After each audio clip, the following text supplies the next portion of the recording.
This episode of PS I Love You XOXO is brought to you by Blue Apron. Guess what, guy or gal listening to this or watching this? I use Blue Apron. That's right, me, Greg Miller, who likes to cook. They send you all the ingredients you need to do. They send you this little worksheet. You combine them all up. It looks good. It tastes better. You put the photo up on Instagram. Everyone thinks you're a great cook. And granted, I am a great cook, but I only got good at great cooking by using Blue Apron and seeing what's up and trying new things. Did I ever expect to get these little cabbage things that I filled in with like this chutney? No, but Blue Apron did that to me. Did I think I'd enjoy it? No, I did not. Did I enjoy it? You're goddamn right I did. And you could enjoy food you never thought you'd eat too. Plus, they sometimes give you buffalo chicken sandwiches, as I point out every time. So, ladies and gentlemen, you need to be a part of this. Go to blueapron.com/I-love-you. They will let you check out the menu and give you your first 3 meals free with free shipping if you go to blueapron.com/I-love-you.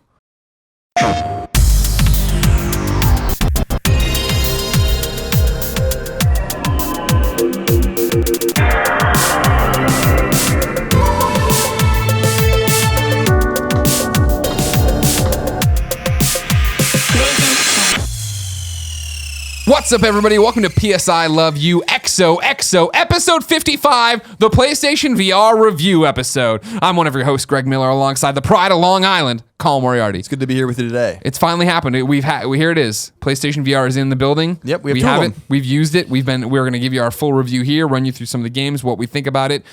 Different kind of show, obviously, because of that. All the bits you know. But this is topic of the week. Topic of the show. Topic of the show. I'm sorry. We lost trademark privileges to that a long time ago. I don't even know what show I'm doing anymore. If you didn't know, ladies and gentlemen, this is PS I Love You XOXO. It is the #1 PlayStation podcast on the internet. It is kindafunny.com's PlayStation podcast. So you can go to kindafunny.com, subscribe to the YouTube channels, see every episode you might have missed, do all the other stuff, watch the Let's Plays. Batman Let's Play goes up today for VR. But yeah, Colin, let's start with topic of the show. Tots. PlayStation VR. What do you think? First of all, given to us by Sony, both of these units and all of the games. My unit too. This is Greg's unit. Yeah. So just throwing it out there. So for the FTC, if they're watching, we understand Everyone that we're influencers. The fuck down. We didn't steal this off a truck, nor were we able to buy it before Street Died. It was provided to us. And if you've never seen Colin or Greg before, we don't give a fuck what Sony thinks of us. So you can still trust our opinions. But if you want to take it with a grain of salt, that they gave us the unit, we really don't give a fuck. Maybe that influenced our impressions. Yeah, I think this is this is PSVR, Project Morpheus. Yeah. I think it's fantastic. Yeah. Now, so we were talking about this when we got them. Yeah. The headset, if I may take it off this. Yeah, go ahead. Is when you first kind of play around. I was doing some erotic asphyxiation with it as well. So it's intimidating when you first play it. And the reason I say that is because we've gone to many events and played it with Project Morpheus and PSVR in the past for the last... I was thinking, we were still at IGN. It was GDC 2014 when it was announced. Wow. We started playing it, I think, later that year. So it's been about 2 years of us just kind of fucking around with this device. But we never got to just, like, have it. Yeah. And what I was... So I never, like, got to put it on myself, even. Yeah. I never got to, like, kind of... You know, they always kind of did everything for you. And so I was a little intimidated by it. The thing that I noticed is that it's light. Yep. Especially the front. The front's super light.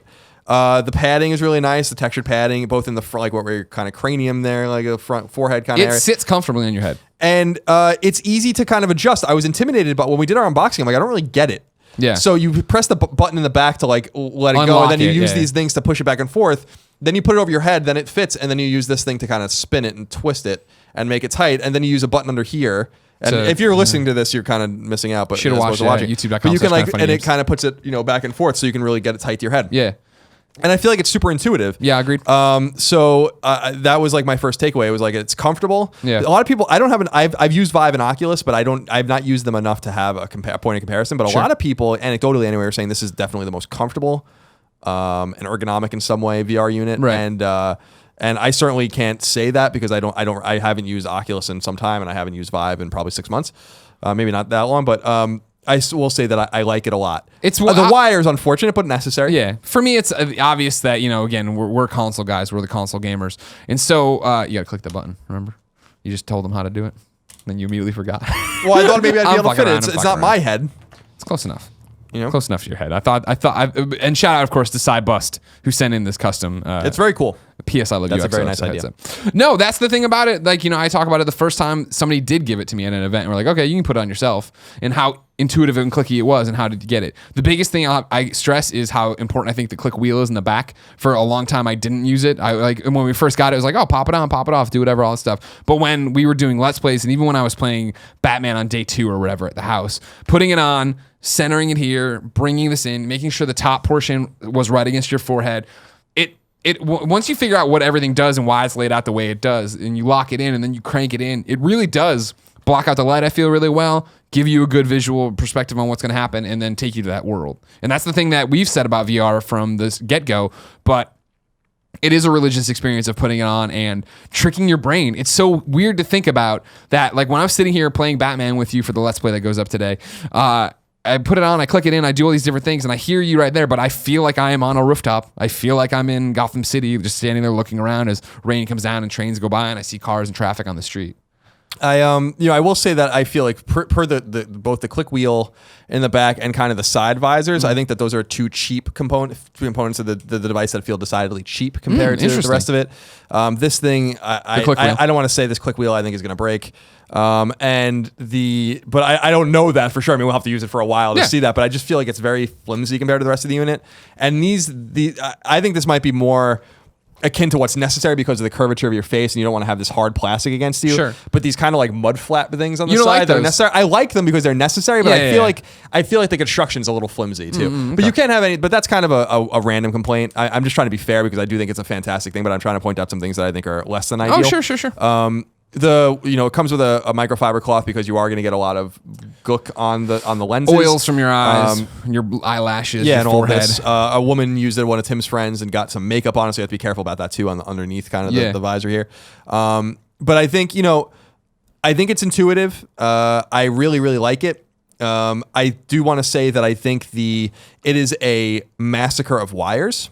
It is unbelievably chaotic in terms of like You'll see when you guys get yours, but there's an unboxing too that you can there are so many plugs plugging in and out of this thing, and I'm not saying that that's not necessary. It is, of course. I just wonder why they put some things in the front and some things in the back. What I was wondering is like why not just have everything in the front, even the things that connect, and like kind of put it back. That way you don't have wires splintering out from both ends, because then there's no good way to put it. You figure the fact, I think the answer would be right, is that you have the wires coming out of the PlayStation 4 into the little box, and you have wires coming out of the PlayStation, or out of the box to the headset, right? So you're plugging in from two different angles. Either way, you'd have one thing turned over. Oh, I understand that, but I'm wondering, even on the sides or something, I just feel like people will realize, like, I spent some time with it. I'm not the smartest man in the world, but I spent some time with my little unit, the processing unit that goes on top of the PS4, or you can put whatever you want, but I put it on top of my PS4, and I'm like, this is so ugly. This looks like there has to be a more elegant solution to this in Mark II, Mark III than this. Sure. It's one of those, I think it's a necessary evil for the amount of cords you're going to have it. Because it's funny, I talked about it in the unboxing, right? Of like, oh, whatever, it goes under your entertainment system, you don't have to worry about it. Because that's how I did it for mine, right? Is that, I put it all together, and then it just sat under the unit with the cord coming out to the headset. And then if I needed more room, I moved our coffee table right away. If I needed more, I could pull it out and then have the processing unit a bit far out. But some people did call me a hypocrite, maybe decidedly so, even though I think they hammed it up a bit too much. And the fact that like I make fun of the Xbox's power brick, Xbox One power brick being so much bigger. And I'm like, it's the same thing, but it's just the fact that PlayStation was able to make a console without the giant power brick. I don't know if it's the exact apples. It's not the exact same thing, because this is a different console. Exactly. That connects to the console with no power brick. But it is the same argument that a pro Xbox power brick person would have. Like most of the time, it's tucked away, I think. And the cords to this you're gonna have to have a cord to this guy no matter what. Yeah. So don't fear. Basically, this is not the tether that you have, the length that you're seeing here. Although it's wrapped like a garrote around this thing. There's an extender that then connects to the device, that then connects to the PS4. You have plenty of room. You can be really far away from your PS4. I remember even I was at Aaron's playing Job Simulator or something, and I could hear my phone buzzing in the kitchen. Yeah. So I felt my way into the kitchen. All you have to do is press the little black button and pull it away. I didn't want to leave, and then I wasn't in front of the camera anymore. Yeah. So then it went black, and then I took it off. But I was like very far from the console. I was like, I was actually shocked. Yeah. That I had. I haven't had an issue with it either. I mean, granted, we're just playing to the couch, but there's always enough slack in it. And even yesterday, the way we had when we record the Let's Plays, you'll see, and I'll shout this out for you right now here on youtube.com/kindafunnygames. We're putting up a PlayStation VR Let's Play at 9 a.m. Pacific time every day through Sunday. We're publishing over the weekend as well, so it's like our favorite games from what we were given for the launch lineup. But when we were here, the PlayStation 4 is all the way off camera, and it was that we had enough slack. We were able to sit here comfortably. It was great, and so I think. So a couple problems I had. My camera, I have a launch camera. Yeah, me too. And it's finicky. Like my camera wouldn't even read in my PS4 sometimes, even after I reset it, stuff like that. And I'm like, I don't know if it's the camera or the port, so I kind of got to look into that. Although I should probably get a PS4 Slim sometimes for myself just to do that. So I don't know if it's the camera, but I wanted to point that out. I don't know if anyone else had that problem. I think it's probably just a hardware problem on my side. The bigger thing that I don't know if you encountered this, is that I would accidentally shut the headset off. Really? And I don't know. I wasn't pressing it. It was just kind of bouncing around. But like a few times, it's like put on the VR headset. I'm like, what are you talking about? The VR headset. And so I don't know if my PS4 is like some wonky shit, because my PS4 is from 2013. It's a launch PS4, so it could be going away. But it works. You know, I've been playing Tomb Raider and it plays other games fine. That are not VR. So I don't know. I just want to point that out, that I've been having some technical issues. Although I don't know what's on my what's my PS4 is responsible for, or a bad connection or something like that, or a bad USB port. Big Kev dog. Can we borrow you and get Skycam? Because I'm going to talk about this. Because I actually found this pretty... This is great. We didn't talk about it when we unboxed it because we hadn't had our firsthand experience with it. But I thought this was a pretty ingenious way they did this, especially because you can't see what you're doing when you have the headset on, obviously, in terms of real life. Skycam for me? Thank you very much. So this is the little headset command center here. Oh, I guess you took all your codes already, so it doesn't matter. Oh, yeah. These are all my old codes that we redeemed already. You go ahead and try to get them, jerks. But you have the power button there, which is like flush, if not a little bit back in terms of this device here. The mute here, because what I like about the headset is it has a mic built in. Yesterday, when I was killing time in here, I had the headset on, and I went up to the XMB, and I went to messages, and I started responding to messages with voice messages, because it's just built in. I could just do it right there. And then these are your volume buttons, and they're raised. They're higher. I don't know if you can see that. Here, if I slide that, maybe you can see the fact that that's raised a bit, so it's easier when you have the headset on to reach back here and figure it out. And then here's your headphone jack on the side. You can plug it into. It's a very elegant solution. Yeah. I like this. But can we go back to Skycam since you're here, just so you know what we're talking about before? This is just in case you didn't see the review or you want to see it and you kind of work a little visually. This is the button you press to lock and unlock this thing here, and you unlock it and then push up like this, so that it kind of goes back and forth. I don't know if you can really see it in the video. Okay. And then what we were talking about with the particular like visor, you press this button here and then it goes in and out like this. Just so you guys. And here's the makeup from Tim's friend. And there's the Tim's makeup, and there's like the little lenses and stuff like that. So that's basically what it looks like, in case you guys were curious about what we were talking about earlier. Yeah, I think it's really cool. Other than some of the technical issues, I think that the unit. I've been a believer since we saw Project Morpheus, and since we first played it, and since I first played Oculus. Yeah. And I'm as much of a believer in it now as I was then. I think it's awesome. I think that obviously you're gonna have some resolution problems. The resolution's not sharp. I think we all know that. Yeah. The PS4 is not capable, and I don't think the VR unit's capable of putting out these beautifully rendered things that look super sharp. I think that the area of focus is a little finicky for me. 100%. I think this is going to depend on people's heads, a lot of this, because it's got to really be perfect. If it's off even a fraction of an inch, everything's going to be blurry in certain areas. And so I found that some games look better than others. For instance, Job Simulator, I think, looked great for me. Yeah. And Job Simulator is not a graphically intensive game, but in terms looks of like sharpness, a cartoon. Yeah. Batman, finicky as hell. a little bit finicky for me. Still a great game. I still really loved it. One of my actually favorite games of the year. But like just from an experience standpoint. The big thing I feel about it is what VR is, especially when you get it on your first 5 days, like we've had it. It is never being satisfied. It is constantly trying to learn, move, figure this out. What does this do if I do this? Where do I move the camera? What's proper placement there? But then it is like, okay, how much click wheel, and like how far back do I put the headband? You know what I mean? In terms, because it's for a while I was keeping it pretty perpendicular, but then like they say in the thing to go back pretty much to the base of your skull, and that's when you do that, you do get a tighter fit. And then it was all right. Let's move this in. I have been a big proponent of during preview cycles. Right, I wear glasses. I wore my glasses with PlayStation VR. I did it when I was doing the demos for the first few hours, or I'm sorry, when I was playing at home for the first few hours, and then I popped them off and did it, and I had a better experience. Now, granted, my prescription is not strong. I'm able to get away with that.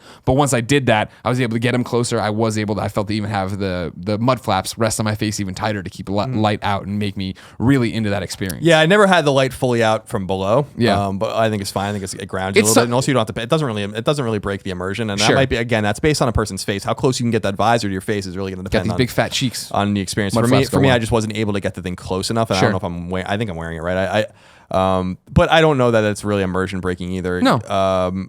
And then, you have a nice place here on the side. You can see, like, I guess it was angled right. Your headphones fit really nicely right here and stuff. So there's a nice little hole. It's a very, not surprisingly, a very deliberately made sort of thing. I think that it's the proof. It's a proof of concept. This isn't the first run. Yeah, of course. But I am a believer. I think this technology is essential.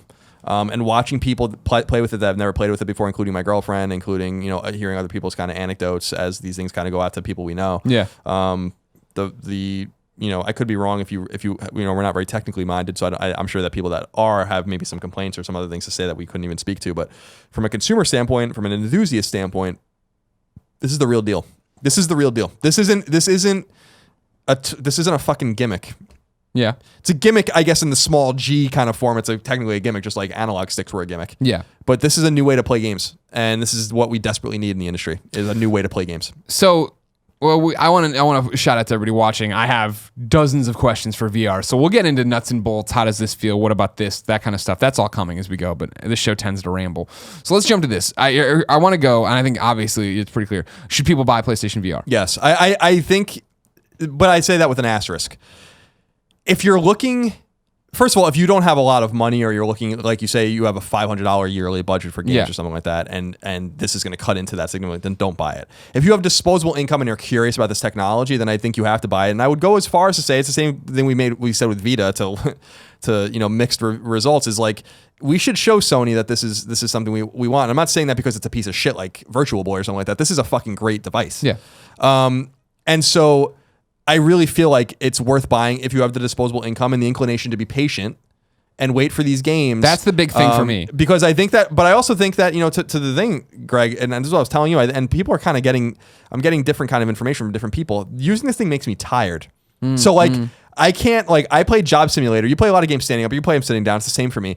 I played Job Simulator almost all the way through. I was exhausted. Yeah. And it's not from the movement or anything. I'm barely moving. It's there's something taxing about wearing this thing. So that's the other thing, is it's not a device you're going to use every day. And that's the thing about it, is again, back to my point, is you're tricking your brain, which doesn't sound like much, but it is for some reason. It is mentally taxing of being able to look everywhere and feeling, and playing Battlezone, Battlezone is fun. In Battlezone, in that cockpit, I am in that fucking cockpit. There is no ifs, ands, or buts about it. We go over hills and do this stuff. I'm bobbing my head to it and feeling through, and then I'm looking around trying to, trace as I aim and do all these different things. And it isn't like we're running marathons, but there is a mental taxation to it, right? Of going through and making it take something out of you and do these things. Yeah, it's Battlezone's a good example of driving a tank. Yeah. It's not like driving a tank in real life, but it's more like driving a tank in real life than using dual analog sticks on a flat screen. Laying back, feet up. Exactly. I feel like, so there is something to the moving around.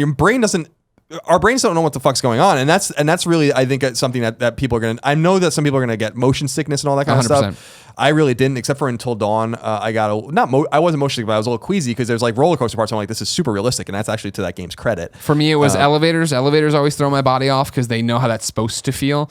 And then it was first person free walking, where it was, I could move my head and move the character around and stuff. That threw me off. So I think that it's a great device. I mean, how do you feel? Do you think people should buy it? My thing, it's a loaded question, because I feel like it is very much Vita-esque. Should you buy this? Yes. This was a lot of fun, but this has been my argument when we talk about No Man's Sky, right? Is that you have to go in with realistic expectations. I played it all Friday night, right? I played Batman. I beat Batman. I got ready to go into the Riddler challenges. I save that for later. Played a whole bunch of the games we had, right? And I ended Friday night, and I woke up Saturday morning excited to play Tomb Raider. Just normal, traditional Tomb Raider. I don't feel compelled necessarily to jump in and play the VR game the way I feel to play all these other games. I think if you go in understanding, because that's the whole thing, right? The games we've played or have at our fingertips: Batman Arkham VR, Battlezone, Harmonix Music VR, Job Simulator, PlayStation VR Worlds, Super Hypercube, Tumble VR, Until Dawn, Rush of Blood, Wayward Sky, and then the demo disc, right? Fun stuff. The varying degrees of if it's a great game, we'll talk about that, or if it's something whatever, not for us. But I wasn't, day 2 with PlayStation VR feeling like, man, I want to get back into VR. Right now, a few days removed, I'm ready to get back in and do some more Batman stuff and, It's what you said. It's not an everyday device. And so this does come down of, are you buying this on launch day, expecting this to revolutionize everything and to become a permanent a fixture of your house that's as accessible and as used as your DualShock? I say no. the games we have here, enjoyable stuff here for sure. It'll be interesting to see Battlezone having online multiplayer, rigs coming that we don't have codes for, we haven't played in terms of a final retail build. Those coming, what that means, if there's an online, ecosystem that develops around them.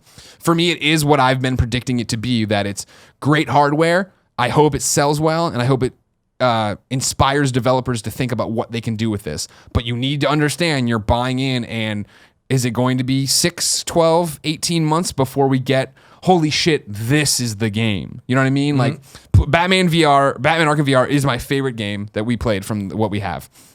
I think it is the game, as I've said before, since I saw it at E3, that when my friend Poe comes over, when some other non-believer, somebody who hasn't used VR comes over, that's the one I'm going to put them into.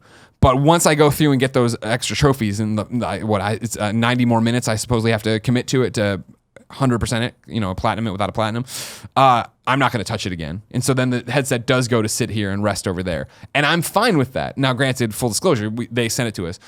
If I had been able to get a pre-order and I had kept my pre-order and it just sat there, I'd be fine with that. I know what I'm getting into. But my concern really, really, really is, so many people are going to buy this. They're going to bring it home on the 13th. They're going to sit there and play it all weekend. And then they're going to get to Monday at their computers and go, yeah, some of it was really cool and I like this, but where's this? Where's that? And then a month out, are they going to see this on their shelf? They're gathering dust and be like, why the fuck did I buy that? They're not supporting this. Where are they not? It's possible. I think that, it's the same kind of thing we say with pre-orders. First of all, you used No Man's Sky as an example, and I do want to say that. And I'm using it in the light way. I know that there were lies that they and seem marketing. to have completely lied about it. I don't think so. I don't know for sure. We'll get into that because there's a piece of news about that, but later. But as far as I know, and I've exhaustively gone through the marketing stuff that Sony says, I don't think they're promising anything that's not here. Well, I don't think they're stressing that day one. I think that, again, this is what I'm talking about. I'm not saying the marketing of PlayStation VR. I'm saying the reality of people you trust talking about VR. Listen to us on this the same way Kevin and I talked about No Man's Sky. Not saying that just that one part of the argument that you're not going to use this every day. It's not going to be that kind of thing. I will say that, it goes to what we used to talk about with pre-ordering games, though, where do you even, should you get PSVR? Yeah, I think it's a great device. If you're a PlayStation fan, if you're a gaming enthusiast who wants to see what's next, you have disposable income, it's not going to injure your ability to buy other games or injure your ability to pay bills or whatever. I don't see why you wouldn't buy it. Yeah. But does it also not hurt to wait until after Christmas? Or just wait? Maybe the price will go down if it doesn't sell well or whatever, but if it doesn't sell well, the die is cast, the game's over. Yeah. So you can wait and be patient. I mean, there's no reason why you have to have it just with any other game. You don't have to have it day one. Agree. So many people tweet, I'm on the fence. For some reason, so many of you don't understand embargoes when we say we can't talk about it yet. But so many questions of I'm on the fence, should I keep my pre-order? It's really on you of understanding what this device is and what it's going to be. I like what I've played. I'm excited to see what comes next. If it fails in a year and a half, if it becomes Move, it comes out, the games overall don't do really well, nobody supports it, and it dies off. All right, cool. It was cool to have, and it still will be to screw around and put on my head and do cinema mode or But I'm not going to be furious at them. I'm going to understand what the risk I'm taking. Yeah, I think PlayStation Move specifically, you mentioned that, necessary for this, by the way. So some games 100%. Give you a controller option. Until Dawn's a good example. You can play with a controller. The Move controllers are essential to the experience. Yeah. Some games, or I think many of them actually you need to have Move controllers. Yeah, I don't think you can play Batman without it. Right? Yeah, right. You can play it standing up or sitting down. Some games don't give you options. So there's different options with calibration options. I just want to throw that out there as well. The investment is in addition to this, you're going to need to invest in a camera if you don't already have one, a PlayStation camera, and then you're going to need to invest in 2 Move controllers. And you want that because if you're buying this, you want the full-fledged VR experience, and that's what it is. And there's nothing like reaching out and grabbing and doing this and taking the Batarang and throwing it, and it is hypnotic and it feels like it's really happening. It's a premium experience, and I don't say that with any disrespect. It is a premium experience for people that have some disposable income. I think I just want to stress that I don't think you should buy it if it is going to injure your ability to buy real games. Mm-hmm. I shouldn't say real; these are real games too, but normal games. Full-fledged, the games you come to expect. Because this is not going to supplant your gaming experience. This is going to enhance and be additive to your gaming experience. So if you go all in with PSVR and then you're out of money, well, you're going to have a more limited cache of games to play. So I want to be clear about that as well, that I think that's an important thing to state right up front.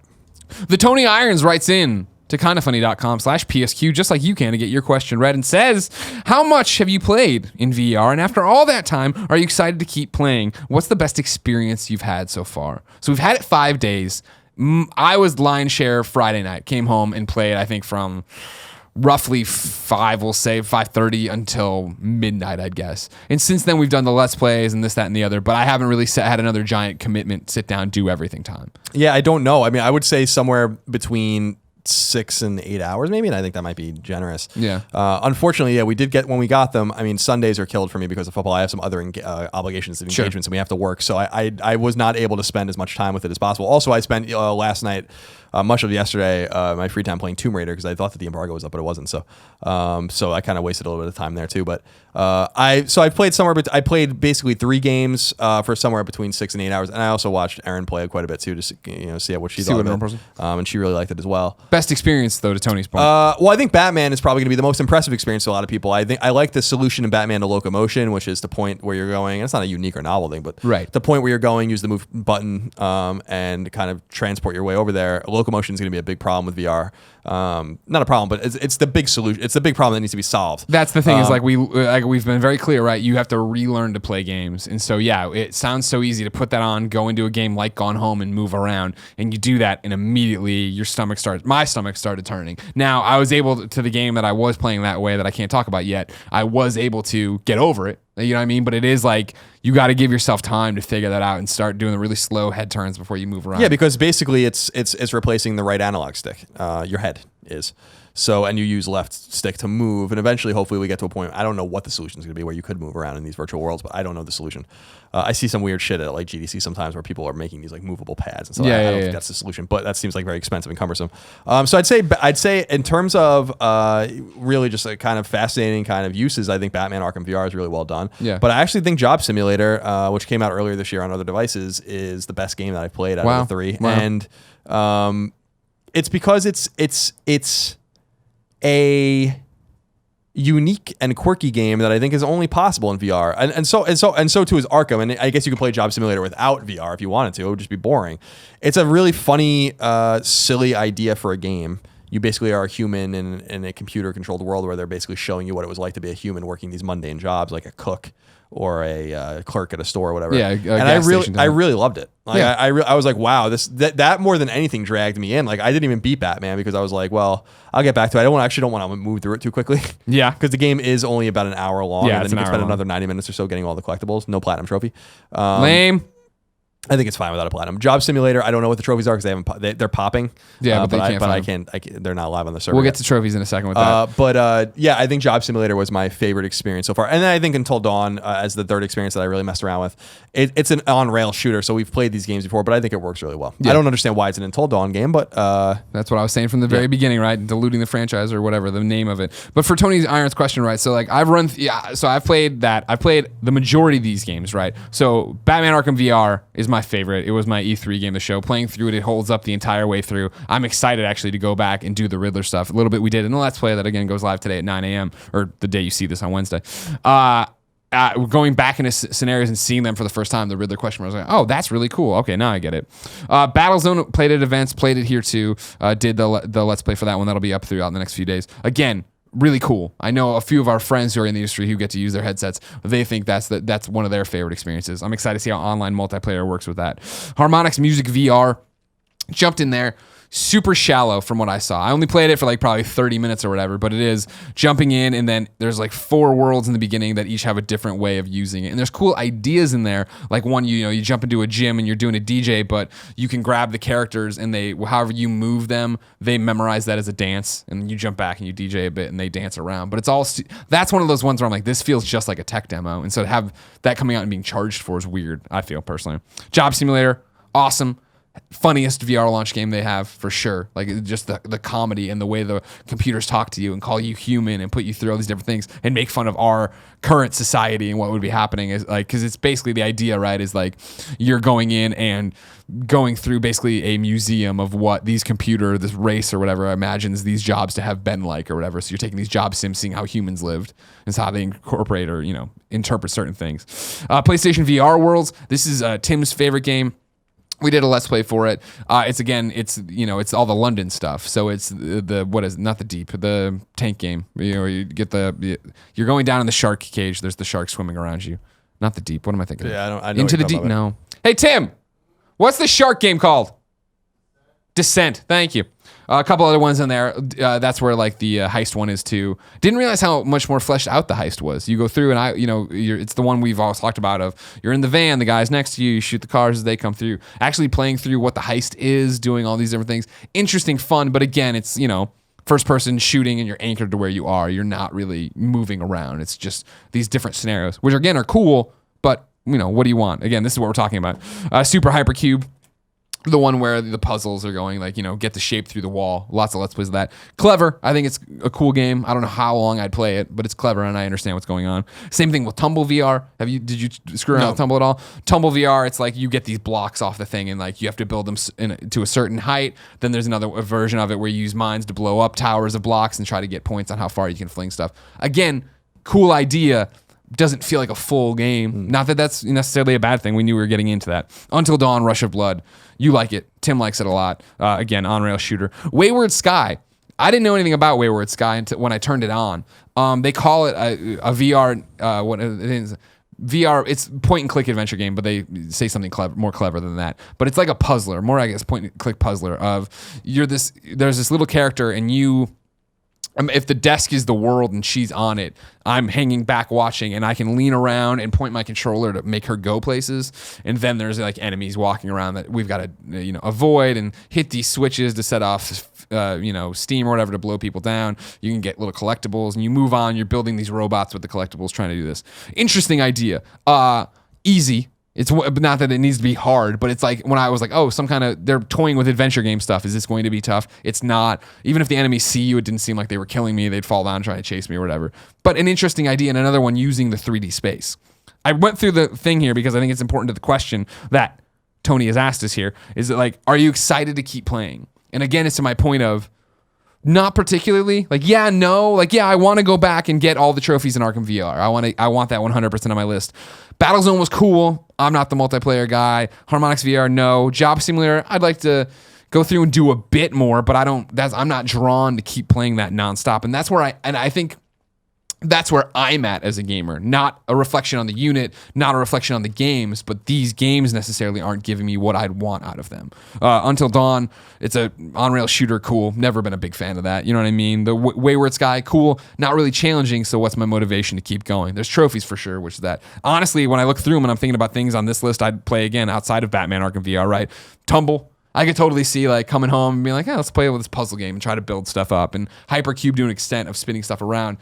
Just because I feel like I only scratched the surface of it, but I don't think I'm going to go through and put hours and hours and hours into it. It's also not an exhaustive list of what's coming out at launch. What's coming out at launch right. or in the launch window. So yeah, exactly. We're doing that as well. I think Thumper I want to play. I want to play Thumper. I want to do the Tomb Raider stuff. Yeah, exactly. I'm surprised we didn't get anything. I mean, that's the game. Yeah. Like for me, like the that's what I'm saying is like, not to amend what we said before, I think it's totally worth a unit worth buying, but you have to just be. You got to be an informed consumer. Yep. Like there's nothing wrong with saying that. Like, you know what I mean? Like you and I are ready to jump because we believe in the hardware and we had fun. And I am the guy who, when Eve drops, I want to play it right away. We also got our units for free, so that's worth knowing. I mean, sure. I did pre-order my unit, and I would have, but I was on a plane both pre-orders. I ended up giving my pre-order to Kevin. So technically, you sold it. Well, that's what I'm saying. I mean, I'm not going to give him a $300 fucking thing. But I wanted to say that I passed that along to him because I know that they're hard to find, but we did get ours, so I didn't need to 100% to purchase it. So that's worth noting too,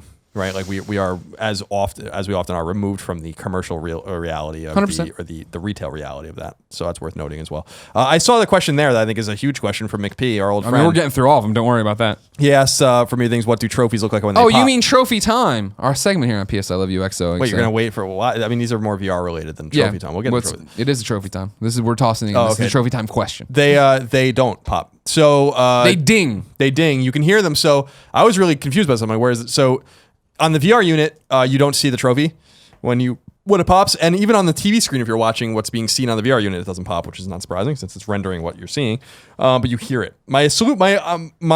I think there's two reasons for this. Although the engineers would have to tell me out there. One is that they probably cannot figure out a way to render that screen in VR. It's going to, because of the way, it's what we were talking about with Steve Gaynor back on home, that it's not quite as easy as you'd think in the VR space to have something that is normally seen on a regular TV to be shown there. The other reason I think is because it's immersion breaking. I get it, and I buy it, and I don't buy it in the same thing. Of yeah, sure, they would have had to redesign trophies. I think they're going to redesign the trophy notification if PSVR is the future and successful to have it pop up. But immersion breaking, it's just as immersion breaking to be like in Batman scanning a dead body and hear a ding, and I look around, I'm like, what's going on? But I really don't believe that. I mean, I know some people get a little carried away with the immersion some of these games have, but none of these games are immersive in any respect compared to VR. So. You might think that you're enjoying yourself, you're in it, but you're not immersed in a game you're watching on a television. You know, like that's the way that doesn't make sense to me. I would just say take away the ding then. If we're worried, you probably could. I don't care. I mean, I care about it in the way I want to see the trophy. 9 times out of 10 it would ding and I'd be like, what? And well, that's the problem. Then you have to go to the menu. Out. Yeah, you have to go to the menu. Like, well, this is a dumb way to do it. Why don't you just show me what I'm getting again? But whatever. So that's the answer to that question, which I think is an important question, which is that you don't see the trophies. Scott Tremper writes in and says, and this is something to what you just kind of you mentioned in there. What is the experience like for someone not wearing the headset? I know a lot of friends, roommates, significant others end up being entertained by us gaming, but does the same experience translate to someone watching VR on the TV? I never use my headphones since I've had the unit. I've always used the sound off the TV.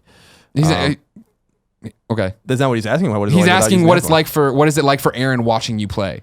Oh, that's not what I got at all from that. What is the experience like for someone not wearing the headset? I know a lot of friends. I'm thinking of headphones. I'm sorry. That's okay. We're gonna get to the headphones in a second. Oh, I'm sorry. I misunderstood. It's okay. It's a lower. It's strange. I have a lot of candid videos of me taking that we haven't shared yet. Well, there's that, and then watching it on TV. Like if you watch the Let's Plays that'll go live for the next few days, they all have this little caveat in there that it's a lower resolution than what you're seeing in the headset. Now, granted, the resolution. Like somebody asked, I couldn't find it a second ago. What's it like? You know what's the screen door effect like? It's there for sure when you're playing. We talked about it earlier, where the area of focus is, and then like what it looks like. The unit when you're in there does not look like you're looking at a 4K TV at all. And so then for it to be lower res on the TV, it does look like a fuzzy PlayStation 4 thing. And the big thing I found watching Tim play, watching you play during these Let's Plays is I was more prone to getting motion sick watching you guys play it because you knew where you were about to move your head and what you're going to do, and me not knowing it, it's a bit like found footage Blair Witch kind of stuff of running around seeing stuff.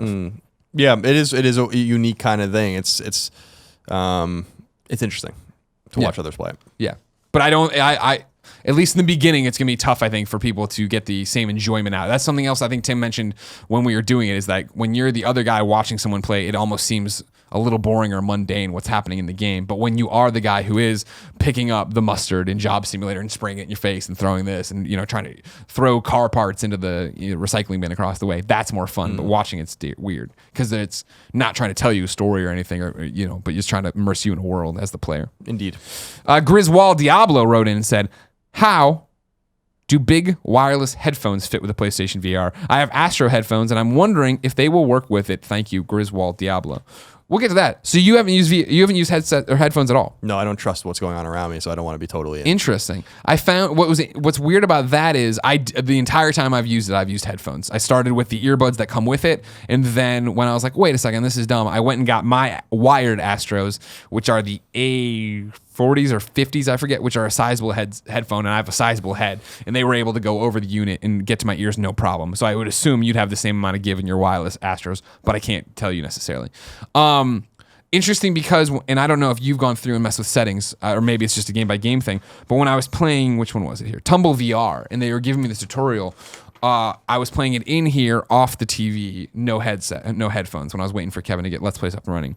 And they make a big deal about it in the literature, and then what's on the box is that it's 360 degrees of sound. When there was this little guy, if he went around back of me, like on the TV, I no longer heard him. I had to turn and look at him to still hear that audio projected. Whereas I think if I had headphones, it would have given me that stereo surround sound. But you didn't run into any problems with that. No. Interesting. Are you worried about Aaron fucking with you? Yeah, I just like to be a little bit of, well, not even that. I just want to be aware of what the hell's going on around me. Like in some way, if I can't see, maybe hearing would be, I don't know.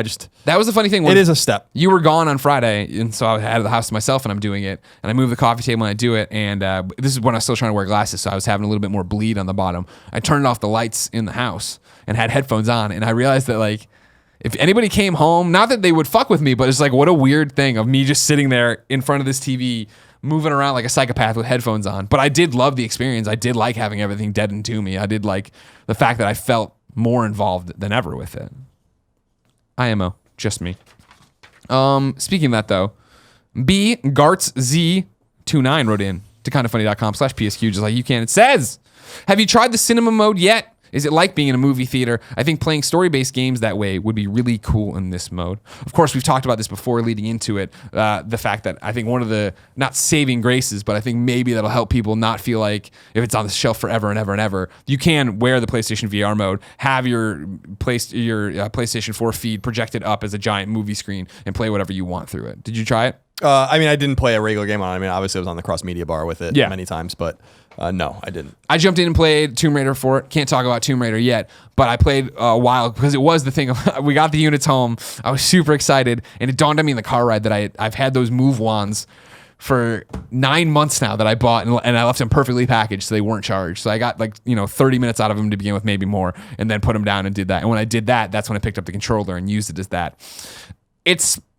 It was not a great experience. I had headphones in. It wasn't bad, don't get me wrong, but it is the thing of like, I'm playing a Tomb Raider 20-year anniversary. Rise of Tomb Raider was a beautiful game. You can assume this game will be beautiful as well. And it is that lower resolution screen where it's like, why wouldn't I just play this on my TV? And I do think maybe a replay of The Last of Us or something, everything blocked out, being in an experience like that will be different. But for first blush at a brand new game, I wasn't having that experience where I was like, and I don't think I ever thought it would be the premier way to play. I just think it's a novelty way to play. Yeah, it is a novelty. But as I said, I remember when we first talked about it some time ago, that's not a seller for the device, and I don't think you really should be using a device like that.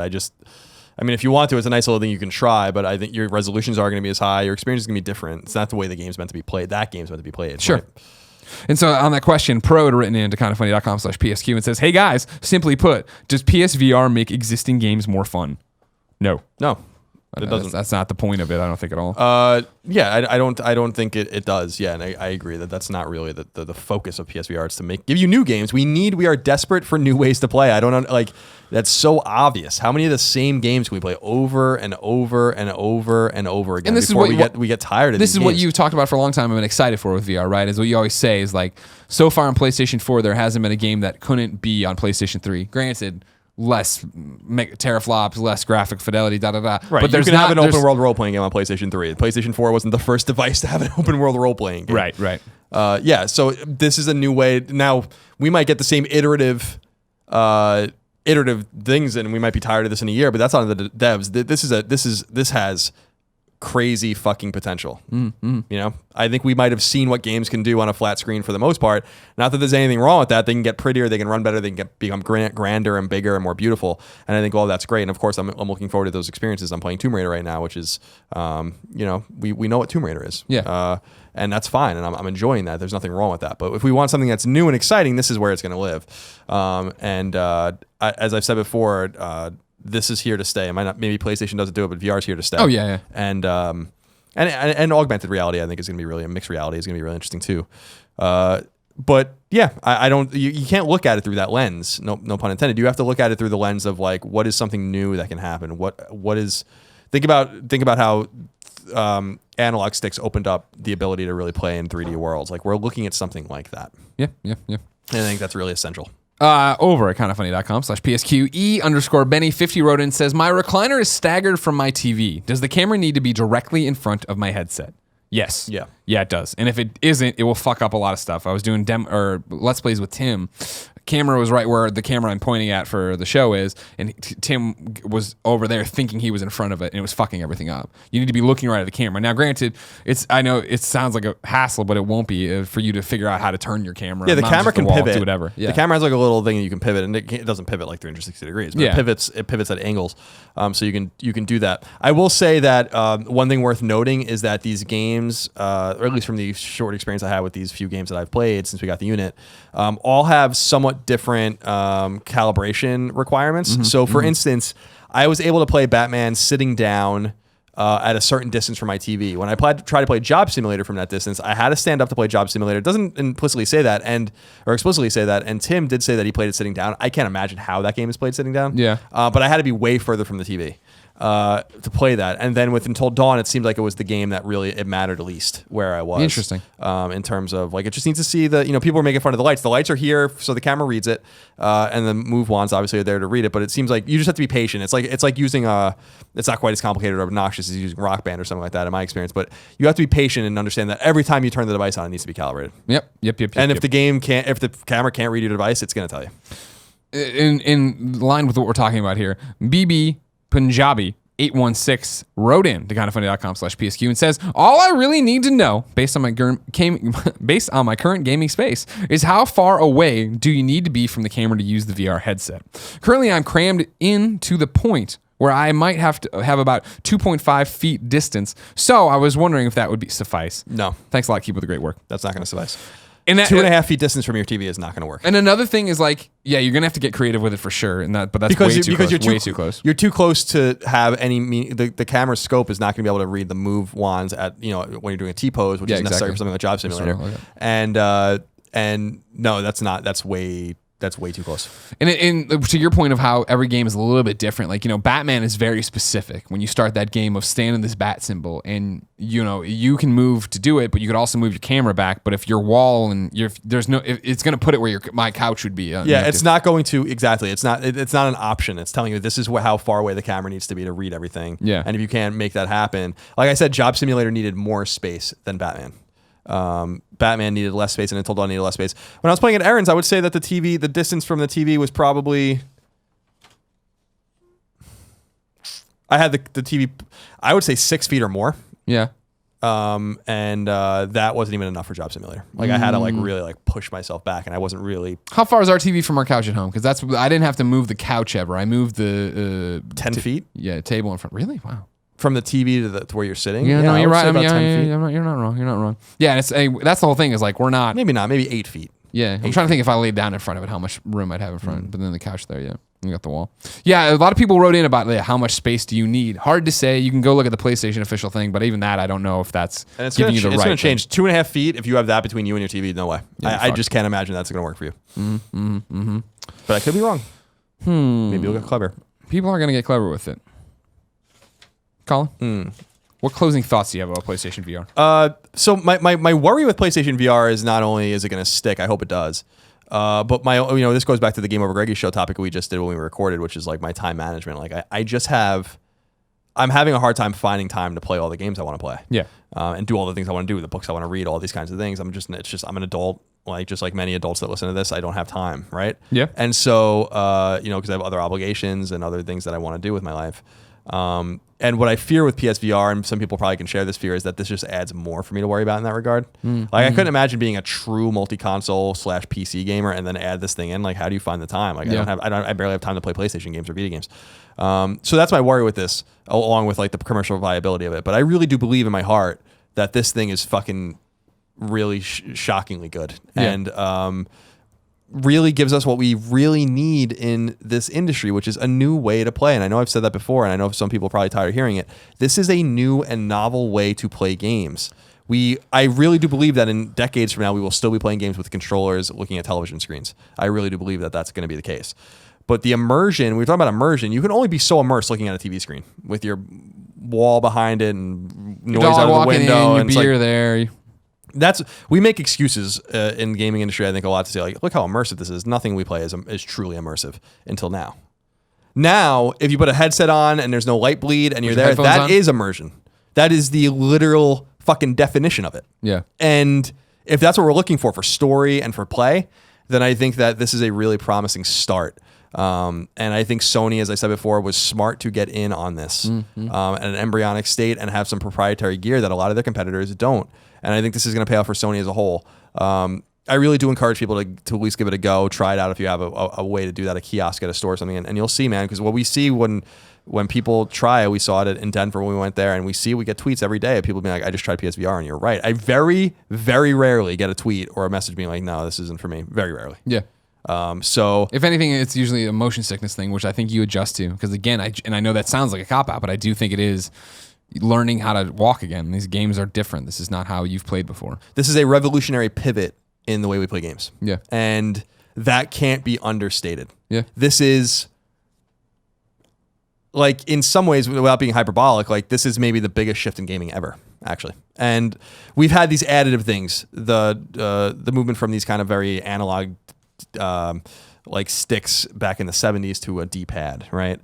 Shoulder buttons, analog sticks and rumble, the ability to control the camera, to the way we play games, the way we've played games for a long time, touchpads and touch gaming on phones and tablets, all these kinds of things. This is bigger than all of that, and I don't even think it's close. Now, whether or not this has a stickiness in gaming remains to be seen. I think it does. This clearly has a stickiness in other ways, and I think that we think very small if we limit ourselves to games. With this. Of course. This will be fucking awesome if the right minds get involved. The Lorne Lannings of the world, all these kinds of guys that have good ideas. Sure. This is the real deal. So that's what I'll say. But it's expensive. You have to have the camera and the move controllers. With games and stuff, you're looking at $500, right, to really have something to do with it. And that's an investment. That's 8 AAA games. That's a shit ton of PSN games. So you have to look at it through that again, no pun intended, that lens too. Yeah. I mean, and that's the takeaway from it. I like PlayStation VR a lot. I liked what I played. Do I think that if I bought this, I'd be playing these things every day for the next month? Of course not. And I think that's the big trade-off for people buying it is like, yep, the tech's cool. It's promising. I'm excited to see what could happen with it. I worry if that will happen with it. I worry about the future, if it'll be accepted and if developers will continue to do stuff for it and what the margins of success are. But like I've said from literally, because remember when it originally got announced, I said this is PlayStation Move again. This is how it's going to go. And ever since that GDC where we had Shu on and we talked to Shu, and that's 2-3 years ago now, where he was like, no, we look at this like PlayStation 1, like where we're going to be in 20 years. I have that mindset playing it. I have that mindset when I wanted to pre-order it. I have that mindset now as I talk to you about it, is that it might not be the most impressive thing out of the blocks right now. I think there's great experiences here. I'm excited to see what comes next, whether it be Resident Evil, whether it be that Star Wars game, whether it be Valkyrie. I just think you have to have your expectations tempered that way. And if that's what you're going into, you're going to have fun with it. And I hope that's enough for developers to look at it and say, I want to do something cool with that. Yeah, and I will just piggyback on that to say, we all, with PS4 Pro, which neither of us really believe in, and a lot of people out there seem to not, and some people do.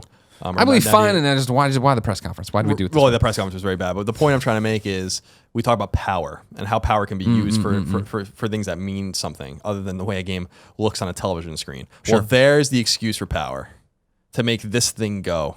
If they can marry those two things in a future iteration of the VR unit and a future iteration of PlayStation 5, PSVR 2, whatever they'll call it, and marry those two things beautifully together so that you have a immersive, realistic world. It doesn't have to be realistic. Job Simulator doesn't look realistic, but you feel like you're there. Yeah. So like something that can render these worlds, these beautiful places, man, we as gamers and we as core gamers, I'm playing games for almost 30 years of my life every day. And you've been playing for a long time too, and a lot of people out there have been playing for a long time. This is such a fucking cosmic generational leap that consoles do not give us. Well, what's funny when you bring up Pro is that this thing's just out of the gate now, right? I mean, not even day one yet as we record this. I would be, even at launch, so much more excited for a PlayStation VR Pro that had a screen that did look as clear as my TV. You know what I mean? And I'm paying a premium for that, but that's when it gets really interesting in terms of, like in Batman, my favorite VR experience, there was plenty of times I picked things up and I like text and I'm like moving it around, trying to read it, trying to get that resolution right. And to pick that up and not have to worry about that. And I understand, I'm not legitimately saying at launch, I wish they had 2 units. Obviously, splitting the market, do we even know if it's going to be successful, But I'm talking now down the line, this does work. Developers do get excited. PlayStation does believe in this. Cool. In 3 years, give me PlayStation VR 2.0 and show me what that is. Yeah, I think that I'm sure that's the plan as these components become cheaper. I'll tell you, man, I can't wait to play Resident Evil 7 with this thing. Yeah. I can't fucking wait. There's other big normal AAA games I guess coming to it, but that's a game, right? Yeah. Like that we play on a TV screen. You can play it on a TV screen, no problem. But you play it on PSVR, man, I bet you it's gonna be fucking crazy. Right. I can't wait. And it's these little additive things. It'll sit on my little dock, and when I'm ready to play it, I'll play it. Yeah. And I'm with you. I've been excited to play Tomb Raider. I'm still playing BioShock. I mean, I don't have much time to play games, the last few weeks, as much as I would have liked. So this is an additive thing, and that stresses me out. Actually, in a way, I feel like I'm missing things. I feel like I don't have much to touch on because of other obligations in my life.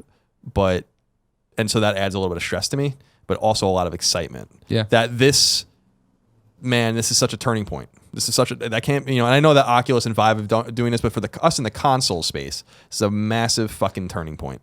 Be excited. Even if you're not interested, even if you don't want to, be excited about the possibilities, because we are going to finally get new ways to play. Finally. If you want to see how we've been playing with it, again, ladies and gentlemen, we are putting up Let's Plays through Sunday over on youtube.com/kindoffunnygames. The games will go up, each one of these Let's Plays, 9 a.m. Pacific time. We're starting with Batman Arkham VR. Then throughout the next few days, you'll get, Battlezone, Job Simulator, PSVR Worlds, and Until Dawn Rush of Blood. And, of course, just today it was announced, before, and we haven't had time to deal with it, that Volume, its VR patch is out. I just got a code for Thumper as well. I'd like to get in there and check that out. Will there be Let's Plays? Who knows? If the games we think are deserving of so and want you to know it. And speaking of housekeeping stuff here, remember that this is PS I Love You XOXO. It is kindoffunny.com's PlayStation podcast. So go there, subscribe to both YouTube channels, like the videos, share them with your friends. If you're listening to us on iTunes, please go give us a rating there. It actually helps that more than you could ever know. Also know that it posts every Tuesday at 9 a.m. Pacific time, unless there's a giant frickin' embargo for something like PlayStation VR. And then also, Colin, shout out to our good frog, M-Dog. Everyone remembers M-Dog from back in the IGN Beyond days. He did all the soundboards. He's made a PS I Love You XOXO soundboard app for the iOS. It has all of our favorite moments in it, all the favorite little things. The Waterman's in there. He also did a cool thing where if you're listening to the sound, you then click a little X button like the cross on the controller, and then you jump over and you see the actual YouTube video. You can get it by going to kindoffunny.com/PS soundboard. That's all one word, kindoffunny.com/PS soundboard. Colin, let's begin with what is and forever will be Roper's Report. Time for some singular possessive news. There are 9 items on the list. A baker's dozen. Number 1, and this is a little late because we are recording this a day late as well, so this is 8 days Day late, $1 short. PlayStation Experience has finally been announced. It will be in Anaheim, California this year and will run on Saturday and Sunday, December 3rd and December 4th. Showtime on Saturday is from 10 a.m. to 10 p.m. and on Sunday the show runs from 10 a.m. to 6 p.m. Those are Pacific times. 2-day early bird tickets are $60 and they'll be available until October 16th or until quantities run out. Regular 2-day tickets from there will cost $75. Saturday only tickets are $45 and Sunday only tickets are $40. We maybe will be there, maybe not. I was gonna say we're waiting. If you know the past 2 PSXs, we've done panels there. Right now, they're not sure if how they're handling panels. I don't know internally if they're doing outside panels or not. If they're not doing outside panels, we won't go down because we'll do pre and post and during commentary for the press conference and bust out an episode of PS I Love You right there with reactions and all the stuff you expect because that's our job. And so do that. Yeah, I mean, I you've been to one press conference and been to them all, Greg. Yeah. But if we do if we are allowed to do a panel for PS I Love You XOXO, and that is our hope, we'll be down there and then we'll see what else happens. Maybe we'll do a meet and greet and stuff like that. But we'll have more information on that. We'll keep you posted. But I will encourage you not to buy tickets because you think you're going to see us. Because I don't want. Good point. Yeah, if that's the only reason you're going, questionable. I know a lot of people go to these things, or a lot of people go to them generally, but there is a lot of people that go to see us, and there is no guarantee whatsoever that we're going to be there. And 100%. if I was betting man, I'd say we won't be there. Mm-hmm. But we'll see. We'll have more information on that hopefully sooner rather than later. Mm-hmm. Number 2, October's free PlayStation Plus games have been revealed, and they are as follows. On PlayStation 4, Resident Evil HD, so remake, and Transformers Devastation are free to download. On PlayStation 3, Mad Riders and From Dust are free. And on PlayStation Vita, Code Realize, Guardians of Rebirth, and Actual Sunlight. Oh, Actual Sunlight. I was a big fan of that game. I put on a lot of my shortlist, and in passing at PAX, met the dev. Get Actual Sunlight. Oh, all right. Number 3. Danganronpa Trigger Happy Havoc and Danganronpa 2 Goodbye Despair are coming to PlayStation 4 early in 2017. Word comes by way of Western publisher NIS, who collaborated with Japanese developer Spike Chunsoft on the port. Trigger Happy Havoc originally launched on PSP in Japan in 2010. Goodbye Despair followed on PSP in Japan in 2012. Both games launched in the West on PS Vita in 2014, where they found a cult following. Yeah. You were a big fan of that. Including me. You love that Mama Kuma. Oh, I love Mama Kuma so much. So that's big news, and that makes sense because I think the Danganronpa 3 is aiming for PS4 and Vita. So it's good. Yeah, they've said that's good. It's good to get everyone on over. Number 4, the UK Advertising Standards Authority is officially investigating the marketing and advertising surrounding No Man's Sky, as first reported by Eurogamer. The so-called English watchdog received, quote, several complaints, end quote, about the game. Eurogamer notes that the ASA has reached out to Hello Games and Valve as part of the investigation, and the site says that, quote, Complaints center around screenshots and video that feature more advanced animal behavior, large-scale combat, and ship flying behavior than ended up in the launch version of the game. Complainants also say screenshots misrepresented the graphical quality of the game, end quote. Eurogamer notes that the ASA, quote, has the power to have advertisements it believes are in breach of its code of conduct withdrawn and prevent them from appearing again.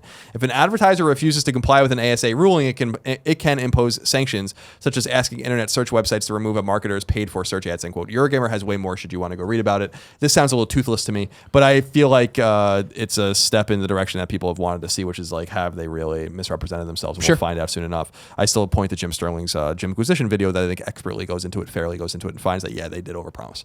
That is my opinion, not fact. Sure. Number 5, it appears Sony has wisely locked down both Batman Arkham VR and Resident Evil 7 as timed PSVR exclusives. Art displaying both games references their exclusive windows. Resident Evil 7 is exclusive to PSVR for 12 months, while Batman Arkham VR's exclusive window is far shorter and will be up in March. It's important to note that we're talking about exclusivity to VR units and not gaming hardware per se, which is an important caveat when talking about Resident Evil 7 in particular. So that we're not saying it'll come to PS4 first or something like that. Gotcha. You know, in case anyone... Just his VR business. The Oculus is Vives. Was that a real fart or a chair fart? I can't tell. That was a real fart. That was a real fart because it was already making the squeakies when you moved. Number 6. New information about Destiny 2 has surfaced from Kotaku. The site notes that Destiny 2 is set for launch in 2017, which we've heard before, and it's coming to PC in addition to the HD Twins. Just an interesting little tidbit, if it's true. The bigger news is that Activision-owned studio Vicarious Visions, the studio behind the Skylanders and the upcoming Crash Bandicoot collection, is working on the game alongside Bungie in some capacity, again, according to the rumor. Jason Schreier's piece also notes, over the past few months, this is, quote, over the past few months, I've heard that Bungie's leadership wants Destiny 2 to feel like a proper sequel, even if that means leaving old planets, characters, and activivities behind, end quote. Schreier notes that his sources reference Diablo's jump to Diablo 2 has what Destiny to Destiny's 2 jump will be. So it's akin. Quote, Destiny 2 is a completely different game. The Taken King was a reboot for Destiny 1 to fix small things. This is the overhaul to fix big things. I'm sorry. Fix all the and things. That's a quote according to one of his sources. So that's a little bit of Destiny 2 news. People love Destiny. They do. Millions have already played the new expansion. Yeah. Number 7, is Battleborn going free to play? Well, maybe. The hero shooter, which came out earlier in 2016 and effectively bombed, is going free to play according to a source speaking to Kotaku, with an announcement expected by mid-November. The source told Kotaku that Gearbox, the developer, always wanted the game to be free to play, but publisher 2K wanted to sell it. The game got obliterated by the likes of Overwatch, which we called from a mile away, apparently forcing its hand. 2K apparently saw some success in the free-to-play reboot of Evolve, another game that didn't do it as well as planned, and wanted to emulate that. However, here's the wrinkle. Randy Pitchford, the head of Gearbox, is denying this, calling the Kotaku story reckless and saying that, quote, there are no plans to convert Battleborn to free-to-play, end quote. The confusion may come from Pitchford's plan to do, quote, a trial version of the game that would be free and from which retail can be purchased along with DLC, end quote. Confusion persists, so we'll have to wait and see. This all happened over Twitter. Which is why you don't have these kind of conversations over Twitter. Email each other. But yeah, I think both are true in a way. I think clearly what Jason's source said rings true to an extent. It's a free-to-play thing, get you in the door or whatever. And then there is Pitchford saying, well, no, it's just a trial. I think it's just the minutia of what free-to-play means and what they're actually thinking it means. And finally, there's 2 more. Number 8. A minor, seemingly optional update is available for PlayStation 4. Firmware 4.01, a 312.1 megabyte install according to GameSpot. Quote, improves the quality of the system performance, end quote. You may as well download it and get it out of the way if you'd like. And finally, number 9, wrap-up. Bulletstorm Full Clip Edition has leaked via the Brazil Advisory Gaming's rating board, according to Gamatsu, and is coming to PS4 and other platforms in 2017 via publisher Gearbox. Huh? And Exile Games is using crowdfunding site Fig to try and fund RPG Wasteland 3 to the tune of $2.75 million, and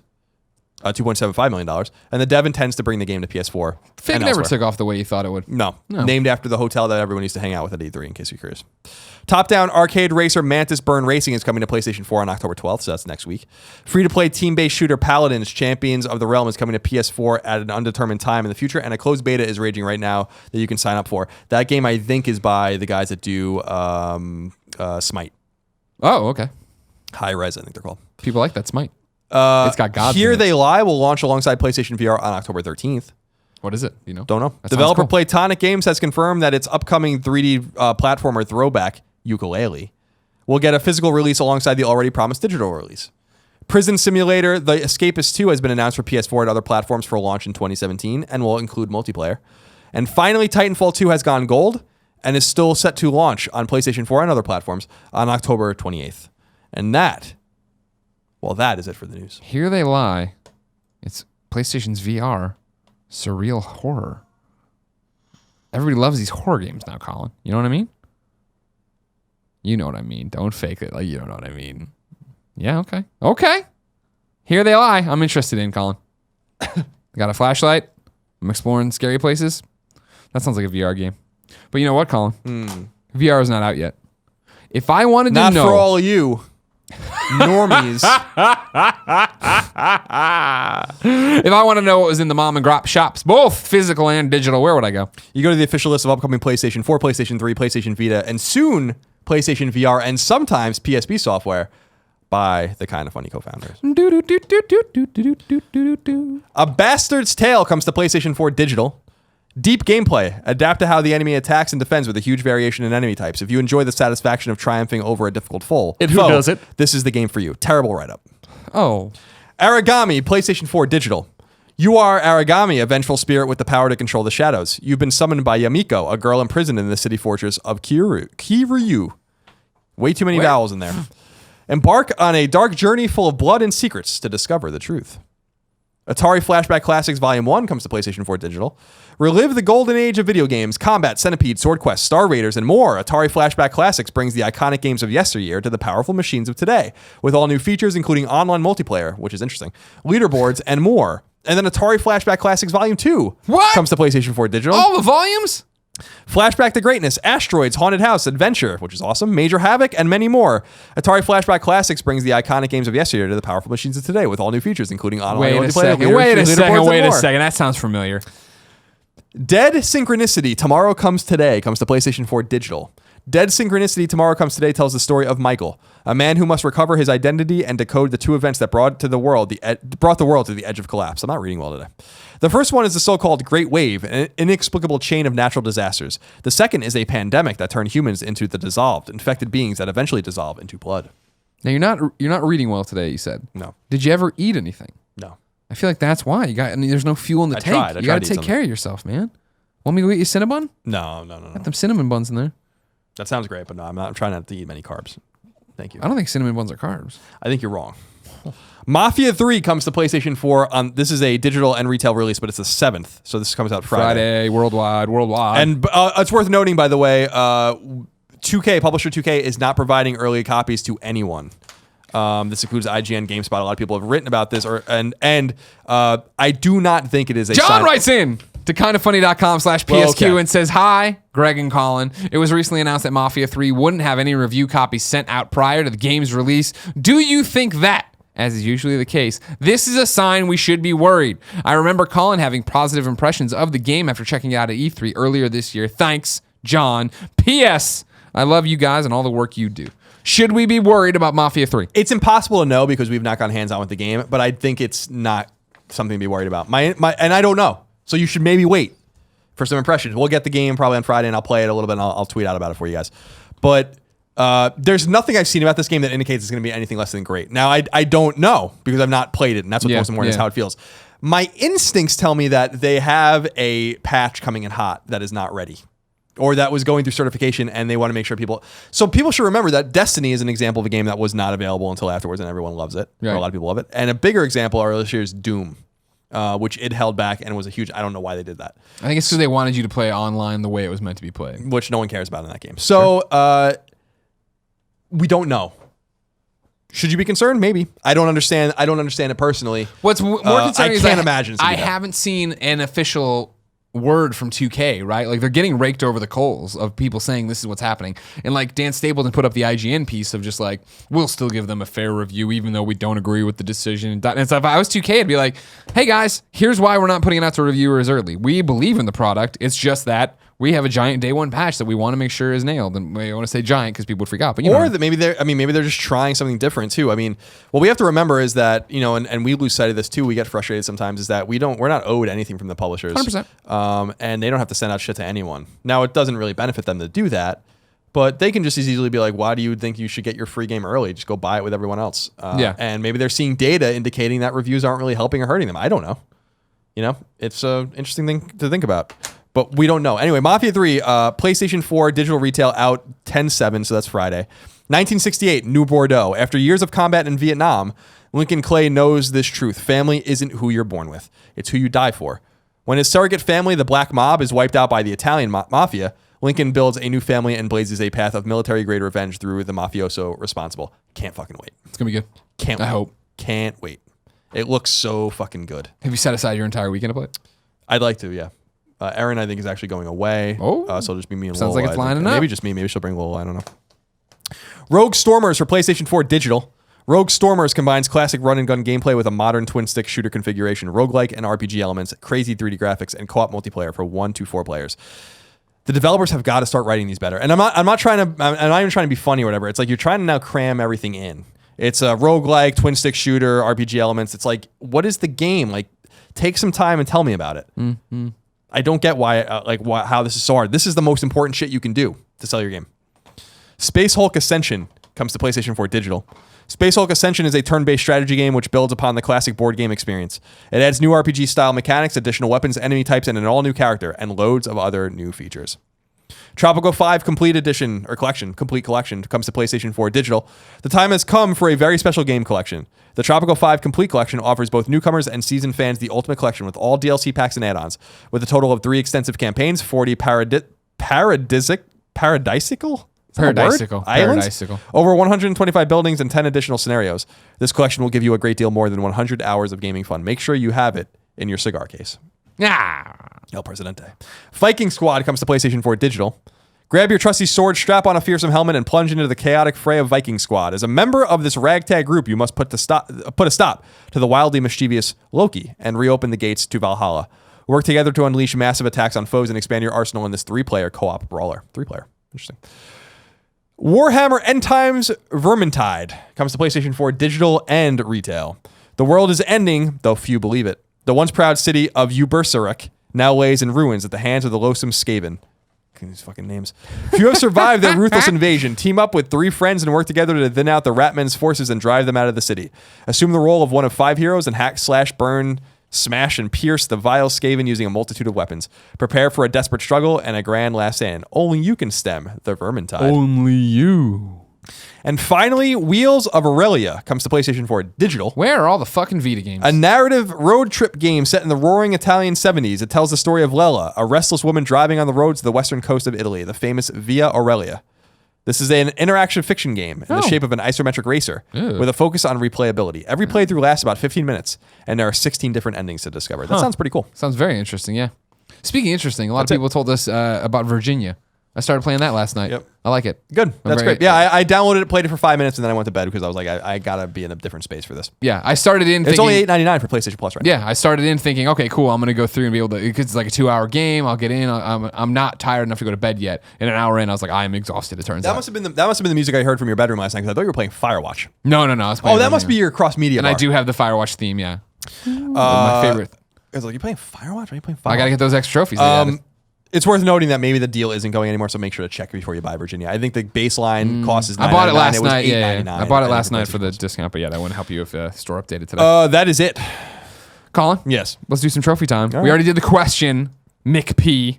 What do you got for me? What are the hot trophies that are up right now? Let's take a look here. We got Mafia trophies yet? Mafia trophies have been up. We talked about them already. Good. We did that. Very long time ago. Good. I'm glad. Glad the game came out. Then we were able to play it and have Let's stuff. focus on, by the way, Duke Nukem 3D 20th Anniversary World Tour popped. Okay. So be afraid of that. Let's get in and do a few VR things. A lot of trophies have popped. Let's keep it limited to this. This is good enough.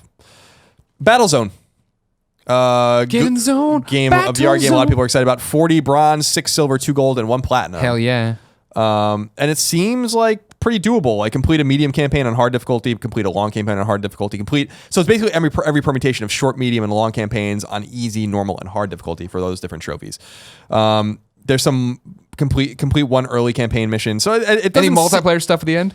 It doesn't seem crazy. Go to start to finish with the same 4 players. Okay. Is a bronze. Win a mission without firing a shot. The trophy's called Pacifist. Mm-hmm. Life Get, collect 10,000 or 10 million data. I don't know what that means. When you blow stuff up, you're collecting things. 100-foot robot golf trophies are alive. Fuck yeah, I forgot about this game. 9 bronze, 6 silver, 0 gold, no platinum. Kick off the reunion tour, get the band back together. That trophy's called.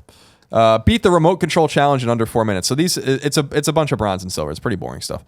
Super Hypercube trophies are also live. 6 bronze, 4 silver, 1 gold, no platinum. These games don't. 100-foot robot golf, maybe. Definitely not Super Hypercube. So these trophies are totally straightforward. Maxing out the cube during regular play is a silver, but then complete level 1, 2, 3, 4, 5, 6, 7, 8, 9, and 10 during regular play gets you all the trophies. Okay. So it's pretty straightforward. The big one that I want to talk about is Call of Duty Modern Warfare Remastered. 34 bronze, 15 silver, 1 gold, and a platinum. So these are basically, you got to play the game on Veteran. You're going to get trophies for beating missions and then missions on Veteran. So you know what to expect here. We all played Modern Warfare back in the day. People are really excited about this particular game. The word is about this is that you need to have, what the hell is the new one called? Advanced Warfare? No, that was last year's. This one is Infinite Warfare. Infinite Warfare. You have to apparently have Infinite Warfare on your system or something that want to unlock this game. Like you can't just play it. There's some weirdness about it. I thought that this was only bundled with Infinite Warfare. Yeah, but there's something with like shareability of the game. Like I people should go read about it because I didn't read too carefully about it. Where like if you're on a different console that you own or whatever, you try to play, you need to have the download disc or something. I don't know. Huh. Something confusing with retail versions of the game. Okay. Something weird's going on. So just be aware of that. I don't know exactly what the fuck the weird thing is. No, nobody knows. Yeah, that's it. What's this map? Tomb Raider. Weird. So I was telling Aaron about this. Weird. Tomb Raider came out. Rise of the Tomb Raider, which we'll talk about, I guess, next week. Yeah. Came out to Xbox One last year. Yeah. It is a little weird using an achievement guide. Oh, I bet, yeah. A lot of trophies. Yeah. As we went over the show last week, over 100 bronzes through all the DLC. Yeah. So I'm trying to get all of the collectibles, but the game does a pretty. You find the archivist maps in each place, and then you tells you where everything is. So it's not a huge deal, but I'm trying to just kind of be thorough. Yeah, because I don't want to go back. I'm looking forward to talking about that game though. Yeah, me too. I was about to say something about it, but I can't. Colin, instead, let's check in with the readers, do some palate cleanser, non-VR questions. How's that sound? That sounds great. Our first one comes from your boy, the Joey Beans. He wrote into kindafunny.com/PSQ, just like you can, to get your question read, and says, "Hey, Colin and Greg. I have just imported Persona 5 because I didn't want to wait, and I thought it would make for some good Japanese reading review. But I began to wonder how review embargoes may work for titles that see large gaps in release internationally. Using Persona 5 as an example, if a reviewer at, let's say, IGN, was able to fully comprehend the game in the native language, would they be free to post their thoughts or impressions prior to the official North American launch? Of course, a review of a Japanese version would probably not benefit an American audience, as important localization elements wouldn't be present for the reviewer. But I was curious if there are any official region-specific restrictions found from publishers. Thanks for reading this question, and thanks for always putting a smile on my face, the Joey Beans." No, you're allowed to do this. I mean, it's up. The thing about embargoes is in this case, Atlas, aka Sega, they are out there, right? They put the game out in Japan. They can't write to IGN and say, you are embargoed from reviewing this thing. It's happened before. What is the game I'm thinking of that Caleb brought in right away? It was some Japanese game. The one Anarchy Reigns. Exactly. Anarchy Reigns, they imported. We, of course, imported Uncharted. Anarchy Reigns was translated already when it was exactly. in No. And the same thing I'm bringing up now with Uncharted or whatever, Golden Abyss, that came out over there. We held off because they were adding for the instance of the Vita version, Uncharted Golden Abyss or whatever, right?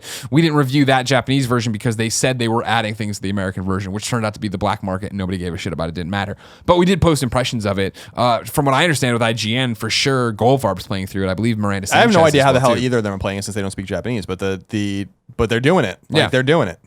Or maybe Miranda does speak Japanese. I think she might have. I thought she spoke a little bit, maybe. So that's fine. It's more of what benefits the site and the consumer. I think the main thing why you wouldn't see IGN review it, even if Pear sat down, or Megan Sullivan, who can speak Japanese, played through that, why I don't think they would review that version is I don't think the audience is so interested in it. Being a video game reviewer, what you're doing is a benefit to your audience. And right now, not many members of the audience are thinking about importing Persona 5 and based on your review or whatever. They're going to care what the version they end up buying in the box or on digital mom and grop shops, what that actually plays out as. Big old Greg Miller's calling you right now. Dad's calling me. Hey, Dad.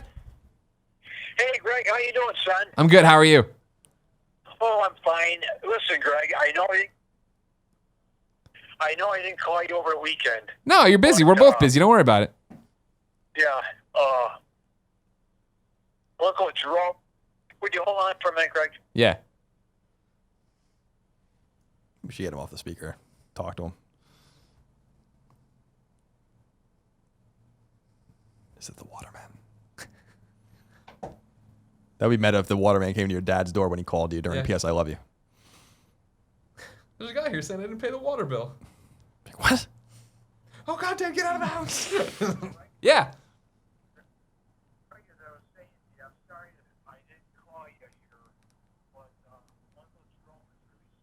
Oh, yeah?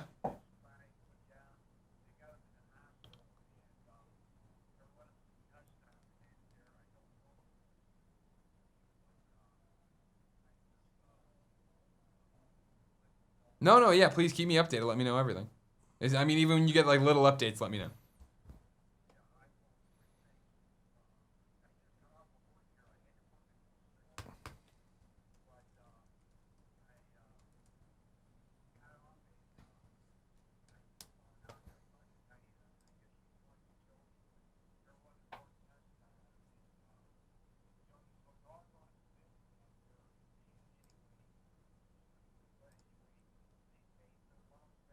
Okay. Yeah. Okay, well, keep me posted whenever you get an update from them. Oh, I'm good. We're working a little bit out. Yeah, don't worry about it. Yeah. Oh, it's great. He's good too. Okay. I know.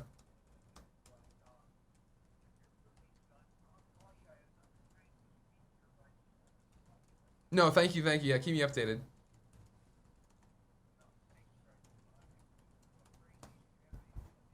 Oh, I bet, yeah.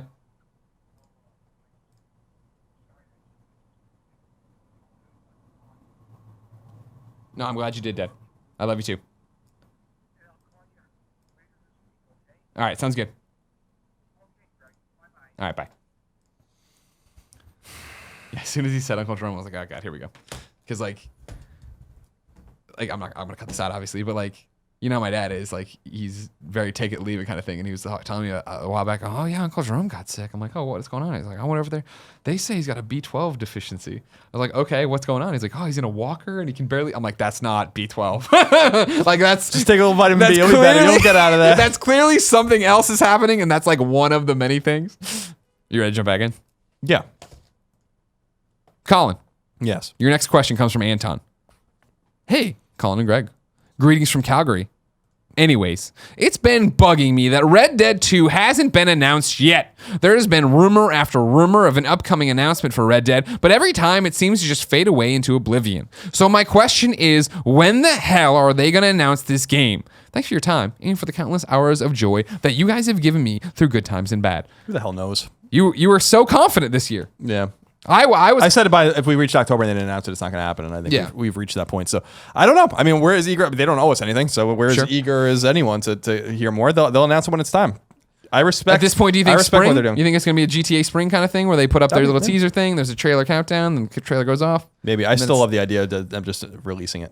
I think you do that with GTA. I don't think you do it with Red Dead, sadly. I think the next GTA, they should totally be like, hey, one commercial during whatever sporting event's going on, just the logo fading up from black. It would be so hard for them. Like, this is why we need digital games. Is because it would be so hard for them to manufacture and get those games out and keep it secret, which is why I don't think it's going to happen. Unless they like literally are like announced it a month out, which I think would be great. And sorry, really like, no one sees it. It would be awesome if like no one even knew anything about it. That's the kind of thing I get excited about that. I think a lot of people eat up the PR shit like way too much. I'm so tired of it. And I'd like for a publisher to take a different tact, which would be like, Grand Theft Auto 6 is real. This happened in 2019 or something. Or 2018. Grand Theft Auto 6 is real. It's coming out in 4 weeks. Here's the logo. That's it. Yeah. No review copies. We're not releasing any trailers of the footage. We're just going to put commercials with just the logo. They sell just as many fucking copies as if not more. I mean, that would be the story of like every awesome. every mainstream news outlet would pick that up. The balls on these guys that they're putting out this GTA game, and this has never happened. And this isn't how games are put out. It would be all. It would be. Yeah. I would love that. And you're right. They could get away without Grand Theft Auto. I thought they probably look at it and be like, well, we should market it and hype it up. And I'm like, yeah, you have nothing to lose doing that. But man, What a fucking story that would be. I mean, I still think as the rumor has gone for a long time, Half-Life 3 is the only game that's going to get ever I think possibly could get that treatment. And Valve can do that because they just put it up. Yep, exactly. And one day it exists. And I would love that. I think that'd be awesome. Ultimately, long term, do you lose anything by doing that? I would love to see marketing like someone's excited about. Someone loves Grand Theft Auto. They love Grand Theft Auto 5. They're eager for Grand Theft Auto 6. They're like, where's Grand Theft Auto 6? Yeah. Rockstar does what I just said. They announced it a month out, just a logo, nothing. They say the game will be out in a month. You're not going to see anything of it until it's out in your system, and then you'll play it. And does that injure them long term? Like, is the guy who was excited about Grand Theft Auto 6 and be like, I want to see it. I'm not going to buy it now. Even if it takes longer to sell those amount of copies, I bet you they still sell the exact amount of copies. Sure. Because then word of mouth goes, then they can start showing the game in commercials and stuff like that. I'd love something. Well, I mean, that's the whole thing of like where why I think that strategy works is I think it actually plays even more into our culture of needing it day one and needing to be part of that conversation. And like, think about the amount of people who would preload that Grand Theft Auto 6 not knowing what the fuck the first frame was going to be, who they were going to play as, what's the soundtrack, where's the location. You'd have people doing that, live tweeting it, everyone's streaming it. Everyone would be fucking going crazy for that. Rockstar is the company that can really get away with it. They are very serious. They keep, a few things about Red Dead have leaked, but not much. And like the biggest thing is like what we think is a piece of the map. Yeah. And that's fucking amazing because that game has been in development probably for 5 years and nothing. Yeah. Because they probably are fucking dead serious over there. I think a lot of times NDAs are implied, and I don't think they're so implied there. I really do think it's like, we'll fucking find you. We know where your family is. I really do think it's a very serious thing with them. Agreed. I agree. And so they could do it again. Colin, time to meet your best friend. And this is a new segment we call P.S. I Love This Best Friend XOXO. How new is it? About 55 weeks. This is where one of you goes to kindafunny.com/forums, posts your PSN name and a little message saying why you need friends. Then everybody else who didn't get their name read friends you, sends you nice messages, plays games with you. Everybody has a good time. This is Ultra Magnus 765. That's the PSN name too. Hey, Colin and Greg. My name is Brett, but my friends call me the Manatee, and I'm really hoping to find some friends to play Elder Scrolls Online with. I don't have many real friends, as I've always been a social outcast, and my severe agoraphobia makes it hard to socialize. So to relax, I spend most of my time playing PS4 whilst drinking my favorite beverage, Mountain Dew. If any... I doubt it's real, but I love it. If any individuals would like to add me as a friend, I would really appreciate the company. My PS4 name is Ultra Magnus 765. You can call him Manatee. Call him Manatee in the messages, ladies and gentlemen. That's PS. I Love This Best Friend XOXO confirmed. Colin? Yes. Haymar writes in with this week's Forgotten PlayStation game. Are you prepared for it? Yes. Hi, Colin and Greg. Hi. Long time, first time. Did Colin, he ask you to wait? No, but I just did it for you. Long time, first time. Colin often mentions Final Fantasy Tactics as a game he would love a sequel to. So I would like to nominate its more overlooked predecessor, Tactics Ogre Let Us Cling Together, as my submission for Forgotten PlayStation Game of the Week. Both games were directed by Yasumi Matsuno. Did I nail it? Close enough. No, okay. Matsuno? Matsuno. Okay. And features similar tactical gameplay underscored by excellent political drama. Tactics Ogre even features branching story paths, giving the game great replayability and making its PSP port a perfect match for Vita Island. Cheers, Haymar. Let Us Cling Together is fucking awesome. That was the last game. That was my PSP's last hurrah. My PSP was dying. I took demos for that. I was always big. I liked the demos. I liked what I played. I never played it. It is Final Fantasy Tactics. Yeah. That's what oh my god, what a great game. That was my PSP was dying. There was like a broken thing somewhere on it where there was like a brown line going down the side of it. Oh yeah. It got more and more fucked up the more I played. I'm like, I'm going. You're gonna live. That was the last time I played PSP. Sad. It reminds me of GDC. It must have been GDC like 2013 or something. Was like when it was all going down. Yeah. With Let Us Cling Together. Okay. But great fucking game.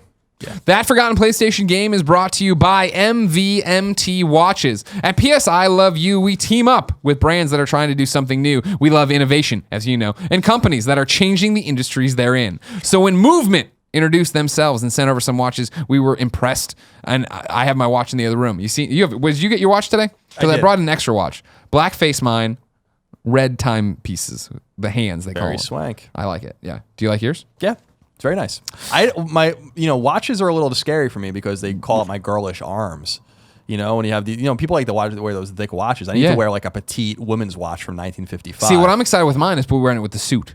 Putting that on because that'll cufflinks. Yeah, exactly. That because I have the tie clip all the time, but now I got a bomb ass watch on the side. Cufflinks are so fucking fancy. Dude. They are really cool. We got to get a cufflink fucking sponsorship at some point, huh? Movement, if you do cufflinks, hit us up again. Anyways, Movement started with two broke college kids that wanted to wear stylish watches but couldn't afford them. They did some research and found out that big watch brands were passing huge retail markups onto the consumer. Movement decided that by selling online, they were able to cut out the middleman and provide the best possible price. Movement watches start at $95. At department stores, you're looking at $400 to $500. That's stupid. And Nick Scarpino used to buy department store watches. Nick Scarpino's a big into watches, man. He loves watches. If maybe Nick Scarpino ever came back to work, that's true. We could get his approval. He's on like some obscure watch message board. Is it? No, yeah, really? like a forum. That's funny. Yeah, he showed it to me. That's funny. They all only post about watches. It's the internet, man. It's crazy. So, ladies and gentlemen, go to mvmtwatches.com and use the promo code XOXO, and they'll give you 15% off your entire purchase. That's mvmtwatches.com and use the promo code XOXO. Kevin, cut your hair. Cut your hair, Kevin. Oh my God, Jesus Christ. Time for PSN's worst name of the week, Colin. This one comes from Joel in Chicago. This is where one of you writes into kindafunny.com/PSQ. Nope. kindafunny.com/forums. Go there to the PS I Love You board. You put up your bad name, your name. I don't want other bad names, just your name. Hey, Greg, and Colin if he wants to say hi today. I think my PSN name will make a great addition to the Kinda Funny list of worst names. When I got a PS3 for Christmas back in 2008, I was thinking of a PSN name that I'd have forever. My go-to was Campos63, as that had been my 360 gamer tag for years. Upon realizing this was taken, I decided to think outside the box and ask my brother for recommendations. We agreed to allow him to make the name for me, thinking I'd be able to change it like on the Xbox. He grabbed the controller from me, and from that moment on, I was known as Ass Belonker 69. To this day, we have no idea what the meaning is behind the name, and we laugh at the fact that I have no ability to change it. At times, I can even seem to laugh. I'm sorry. At times, I can even seem embarrassing when people ask me for my PSN name. So, for this, I ask, Shuhei, let us change our names. As always, I love the show and everything you guys do. He keeps being kind and nice. Joel, or as he's better known as, Ass Belonker 69, and it's B-E-E, like a little buzzing bee. Bzz, Lonker. Ass Belonker 69. Ladies and gentlemen, that's PS I Love You XOXO, episode 55. Thank you for joining us into this journey of PlayStation VR, the next reality in gaming. Remember, PS I Love You XOXO is kindafunny.com's PlayStation podcast. It posts every Tuesday at 9 a.m. Pacific time. It is the #1 PlayStation podcast on the internet. So please go to the YouTube channels, subscribe there. Go to your favorite podcast services, subscribe there. Watch the other shows. Send in messages to kindafunny.com/PSQ. Be Colin's friend if you ever see him. Hug Kevin when you see him. Whip cupcakes at Tim Geddes' fat face whenever you see that one. Every episode of PS I Love You XOXO ends in a song and a segment we call Singing a Shuhei. This is where one of you talented motherfuckers goes to kindafunny.com/PSM and submits your music. I need an MP3 and I need a YouTube link. MP3 goes to the end of our MP3. YouTube link gets annotated to the end of our YouTube video. Today's comes from the band Fragments, I think. Yeah, Fragments. He didn't say a real name, and then his username on the thing was just Fragments. And it's like, well, are you a cognizant band? I don't know what's going on. Hi, Colin and Greg. First off, I've been a listener for only about a year now, and I love the work you do. My project, Fragments, released the Revolving Door EP on June 3rd. The Revolving Door is a concept EP featuring a different genre and singer for each song. I spent countless hours writing all the music to this EP while watching tons of Kinda Funny content. Today, I am sharing with you the opening track to the Revolving Door EP, titled Friends Like You. Time to rip off the Game Over Greggy show. The whole EP can be picked up at fragment7.bandcamp.com for just $1. The 7 is the numeral, not spelled out. If you have no money and can't afford the $1, the songs are still available to stream for free on that Bandcamp page. Subscribe, share, enjoy. P.S. I hope to send you guys a physical copy to the P.O. Box to give away on Colin and Greg Live sometime. Thank you for this wonderful opportunity. So, ladies and gentlemen, here is Fragments with Friends Like You off the Revolving Door EP. Until next time, it's been our pleasure to serve you.